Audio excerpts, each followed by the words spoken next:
ju dikur keni qenë bashkë me Partinë Demokratike. Pse më parë bashkëpunoni me zotin Berisha? Çfarë ka ndryshuar tek ai që nuk gjeni më gjuhën e përbashkët për bashkëpunim? Ka ndryshuar ai shumë gjëra, ka ndryshuar dhe unë. Me idetë e mia, unë shikoj që disa herë i është dhënë shansi Berishës për të bërë një shtet më të mirë. Realiteti është që s'është bërë. Realiteti është që 97 shteti i rast që me qenë karton.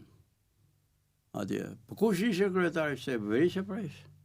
Është gjithë kemi përgjegjësitë tona ne, që kemi qenë atje dhe i kemi marrë përsipër. Po ai përgjegjësia është gjithnjë vertikale, ai që është sipër e ka më të madh. Tash fajin e pas kanë si në kohën e Enver Hoxhës, gjithë ishin qi ato që ishin për qarkë e Enver Hoxhës.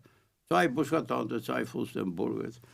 Atje, ky ishte i miri. Në fakt, ai ishte më i keq i gjithëve dhe ai bënte të gjithë zullumat. Enver Hoxha, jo ato tjerat.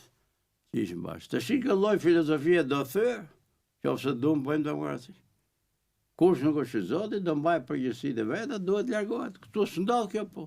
Po ai kthehet për herë dytë, po ai kthehet për herë tretë. Po sa herë do vazhdoj kjo po? Pastaj personale, familjare është kjo, opozita e Shqipërisë. Nuk mund dalin nga ky qerth.